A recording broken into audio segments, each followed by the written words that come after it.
O Céu e o Inferno, capítulo 8, segunda parte, a parte das expiações terrestres, Antônio B., enterrado vivo apenas de talião. Vamos ver o que ele tem para nos dizer? Antônio B., escritor de estimadíssimo merecimento, que exercera com distinção e integridade muitos cargos públicos na Lombardia, no ano de 1850, caiu aparentemente morto em um ataque apoplético. Teve o ataque, caiu, foi dado como morto, na época não tinha os exames necessários. Como algumas vezes sucede em casos tais, a sua morte foi considerada real, concorrendo ainda mais para o encargo os vestígios da decomposição assinalado no corpo. Caiu, teve ataque apoplético e acharam que ele estava decompondo. 15 dias depois do enterro, uma circunstância fortuita determinou a exumação a pedido da família. Tratava-se de um medalhão, por acaso esquecido no caixão, qual não foi, porém, o espanto dos assistentes quando, ao abrir notaram que o corpo havia mudado de posição, voltando-se de bruços e, coisa horrível, que as mãos havia sido comida em parte pelo defunto. O desespero, e às vezes nem é bem comida, né? Tentou abrir o caixão raspando com a unha. No desespero ali dentro, quanto tempo ele ficou lá dentro? Quanto tempo lhe permitiu respirar ali dentro? São situações delicadas. Ficou então patente que o infeliz Antônio B. fora enterrado vivo e deveria ter sucumbido sob a ação do desespero e da fome. Evocado na Sociedade de Paris, em agosto de 1861, a pedido de parentes, deu as seguintes explicações. Evocação. Que quereis? A pedido de um vosso parente, nós vos evocamos com prazer e seremos felizes se quiserdes responder-nos. Sim, desejo fazê-lo. Então, a pergunta dele foi uma pergunta meio seca, né? Que quereis? Mas ele responde depois educadamente que ele vai ter o prazer e tem o desejo, inclusive, de responder as perguntas. Na maioria das vezes, aqueles espíritos mais misantropos não querem responder, mas a maioria responde de boa mente, de bom coração. Lembrai-vos dos incidentes da vossa morte? Ah, certamente que me lembro. Mas por que avivar essa lembrança do castigo? Os espíritos não gostam de falar da sua morte, principalmente quanto a morte tão desesperadora quanto essa. Efetivamente, foste enterrado por descuido? Assim deveria ser, visto revestir-se a morte aparente de todos os caracteres da morte real. Eu estava quase exangue. Então, ele estava quase no fim, e assim deveria ser. Não se deve, porém, imputar a ninguém um acontecimento que me estava predestinado desde que nasci. Essas condições que a doutrina espírita traz para nós que são importantes.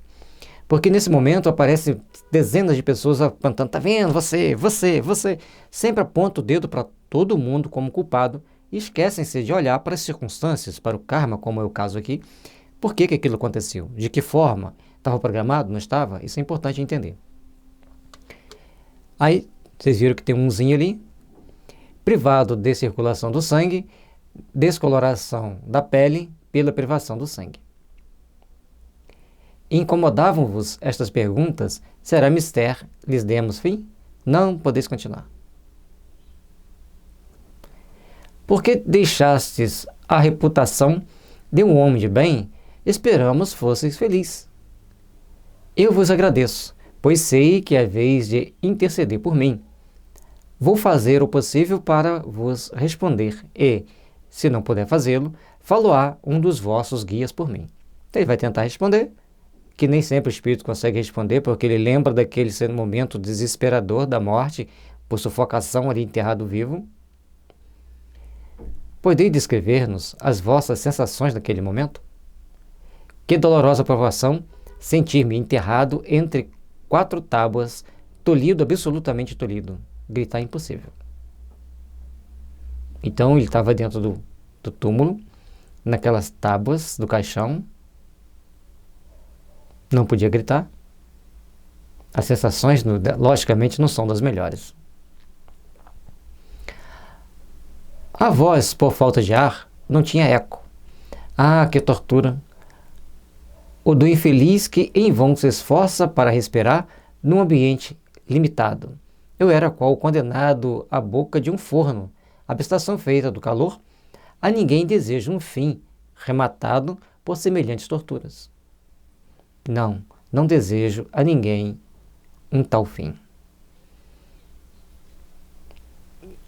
Num local escuro, sem luz, sem espaço para se mexer praticamente, e um calor, conforme ele fala, insuportável. E o tempo que ele ficou ali dentro, normalmente sem o ar que ainda tinha lá, deu para ele respirar alguns momentos a mais, alguns minutos, e esses minutos podem parecer uma eternidade, a menos que tenha algum tipo de greta para passar o ar, mas normalmente não tem essa greta para passar o ar. Então as coisas ficam mais complexas. E quando a catacumba, o caixão fica dentro de uma caixa de concreto, vai ter um pouquinho mais de ar ali por um tempo maior. Vamos ver o que ele diz. Ó cruel punição de cruel e feroz existência. Não saberia dizer no que então pensava, apenas revendo o passado, vagamente entrevia o futuro. Naquele desespero ali dentro, ele começa a entrever o passado, recordar o passado e entrever alguma coisa do futuro. Disseste, cruel punição de feroz existência, como se pode conciliar esta afirmativa com a vossa reputação ilibada? Nesta vida ele era uma pessoa respeitadíssima. Que vale uma existência diante da eternidade? Guardem bem isso no coração. Que vale uma existência diante da eternidade? Por isso nós precisamos aprender a valorizar e guardar os melhores sentimentos em nosso coração para que os nossos amanhãs sejam de luz e paz. Certo, procurei ser honesto e bom na minha última encarnação, mas eu aceitara um tal epílogo previamente antes de encarnar. Então, antes dele vir para a Terra, tinha um detalhezinho que poucas pessoas sabiam, praticamente ninguém, conforme ele disse, só ele e os bons espíritos. Ah, por que interrogar-me sobre este passado doloroso que só eu e os bons espíritos, enviados do Senhor, conhecíamos? Por isso, é importante respeitar o passado. Fazer regressão, você pode trazer à tona determinadas memórias que nem a pessoa que fez a regressão, nem os espíritos que estão em torno dele estão aptos a saber. Mas visto que assim é preciso, divusei que numa existência anterior eu enterrara viva uma mulher, a minha mulher, por sinal que num fosso. A pena de talião devia ser-me aplicada, olho por olho, dente por dente.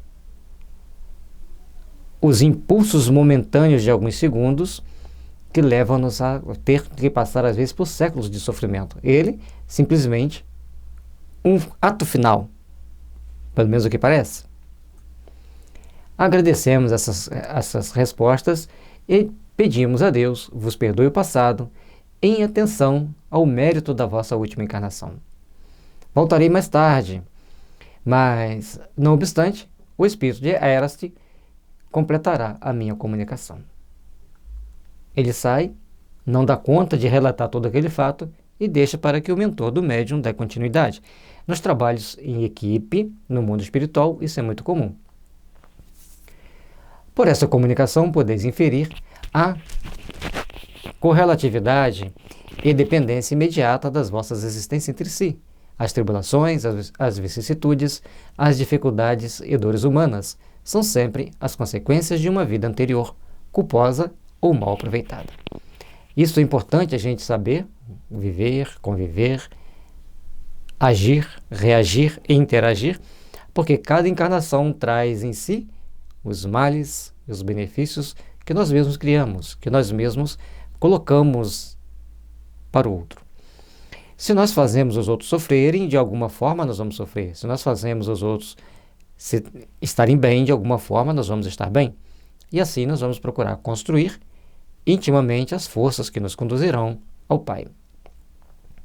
Devo, todavia, dizer-vos que desfechos como este de Antônio B. são raros, visto como, de tal modo terminou uma existência correta, foi por tê-lo solicitado ele próprio, com o fito de abreviar a sua erraticidade e atingir mais rápido as esferas superiores. Outro dado importante, não era para ele passar por essa punição. Ele escolheu porque ele queria ascender mais rápido às esferas superiores. Quitar com a sua vida nos planos inferiores da existência, para a partir dali ter encarnações mais felizes, mais condizentes com a sua necessidade de espírito imortal. Efetivamente, depois de um período de perturbação e sofrimento moral, inerente à expiação do hediondo do crime, ser-lhe-á perdoado este, e ele se alçará a um mundo melhor, onde o espera a vítima que há muito lhe perdoou.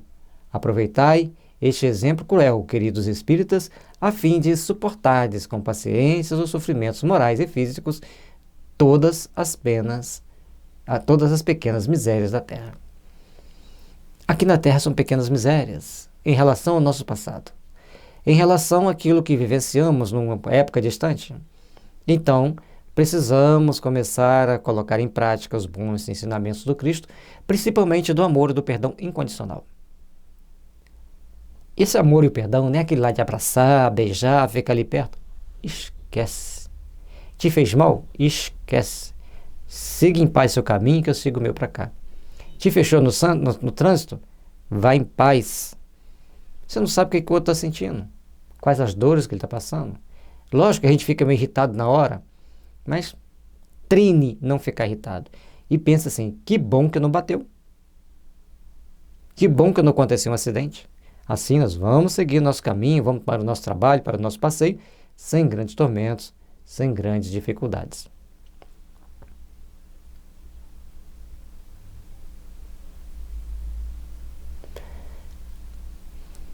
Por que proveito pode a humanidade oferir de semelhantes punições?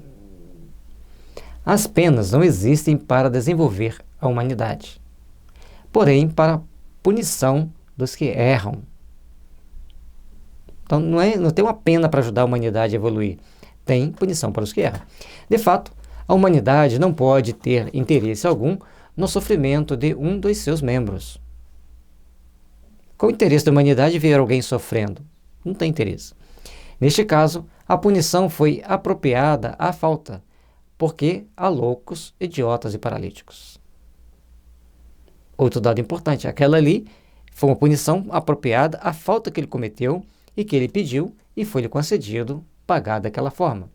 Mas não vai ser sempre assim e nem é sempre assim. Por que morrem estes queimados enquanto que aqueles padecem as torturas de longa agonia entre a vida e a morte? Sofre-se um acidente. Alguém sobrevive todo quebrado. Fica meses e meses e meses numa sala, numa cama, passa por horas e horas de cirurgia, fica meses e meses numa cama e às vezes depois acaba levando uma vida vegetativa, criando assim uma série de tormentos e dificuldades. Cada um com a sua necessidade, cada um com a sua condição de se refazer e de ter que passar por essa ou aquela situação para o seu engrandecimento, para o seu fortalecimento íntimo. Daquele espírito. Então, naquele acidente que a gente vê que uns morreram, até pouco ferido, não teve grande ferimento assim a nossos olhos, e outros saíram de lá todo quebrado, mas com vida. São etapas importantes de processo evolutivo, diferente para cada um. Crede-me, respeitai a soberana vontade e não procureis sondar a razão dos decretos da providência. Deus é justo e só faz o bem. E aí, diante daquelas situações que a gente vê, aqueles acidentes, terremotos, acidente de carro, de ônibus e tudo, antes da gente querer fazer nossos julgamentos, sondar os decretos da providência, é melhor falar assim, Deus é justo e só faz o bem, elevemos nosso pensamento a Deus, pensemos da melhor forma possível, trabalhemos intimamente para nos fazermos melhores e caminhemos para a luz e a paz de consciência. Nota: este fato não encerra o ensinamento terrível? A justiça de Deus, às vezes tardia, nem por isso deixa de atingir o culpado, prosseguindo em seu aviso. É altamente moralizador o saber-se que, se grandes culpados acabam pacificamente na abundância de bens terrenos, nem por isso deixará de soar, cedo ou tarde, para eles, a hora da expiação. Cuidado! Você está caminhando aqui na Terra, passando por uma série de situações, das mais adversas, das mais complexas.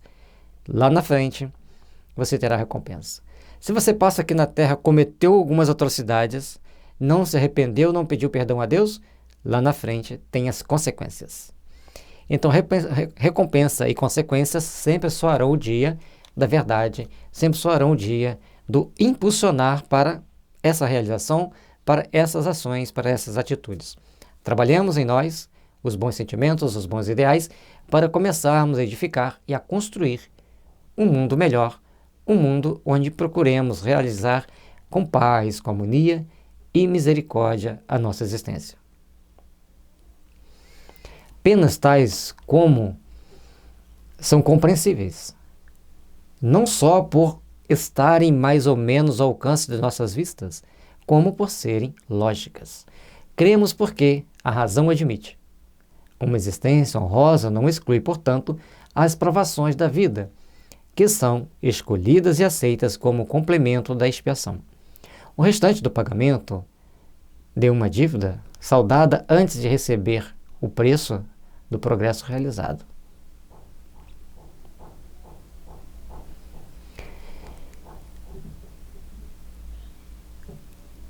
Ali, no caso, a gente está vendo que o espírito passou por uma vida boa, uma vida respeitável, digna, mas ele teve que saldar uma dívida. Antes de receber o preço dela, eu quero pagar de uma vez. Nas circunstâncias atuais, é melhor para eu pagar e seguir o meu processo evolutivo, para continuar o meu progresso de realizações íntimas do meu espírito imortal. Então, essa sabedoria é para todos. Nós temos que saber o momento certo de começarmos a tomar todas as decisões, todas as ações que nos condizem e que nos conduzem ao Pai. Precisamos, então, trabalharmos intimamente para construirmos bem a nossa existência, para trabalharmos bem o nosso realizar de uma manhã de paz, de amor e de fraternidade. Deus nos oferece muito. No dia do pagamento final, que só a Deus pertence, nós saberemos como será o nosso fim. Tenhamos cuidado com as nossas ideias, com os nossos pensamentos, para continuarmos edificando o bem, a saúde e a paz. Senhor Deus de amor e de misericórdia, diante de tantos exemplos da grandeza do Teu amor e da Tua justiça, eu quero vos agradecer, Jesus, Senhor de nossas almas, por todas as bênçãos derramadas sobre o meu caminho. Quero também agradecer, Jesus, pela oportunidade de refletir sobre os meus erros e entender que quão bom é corrigi-los enquanto há tempo. Por isso, Senhor, como é bom, Senhor, podermos nesse momento refletirmos sobre os erros do passado, como podemos refletir sobre como podemos corrigi-los e como, Senhor, poderemos conquistar um mundo melhor, agindo com mais sabedoria, com mais harmonia e paz no coração. Dai-nos, Senhor, força para resistirmos às tentações. Dai-nos coragem de olhar para dentro de nós mesmos e descobrirmos aquilo que precisamos corrigir, porque somente assim conquistaremos um mundo mais feliz, de luz e paz para as nossas futuras existências. Considerando quanto nos séculos passados eram frequentes mesmo nas classes mais elevadas e esclarecidas os atos de barbárie que hoje repugnam, quantos assassínios cometidos nesses tempos de menosprezo pela vida de outrem, esmagado pelo fraco, pelos poderosos, sem escrúpulo. Sem escrúpulo.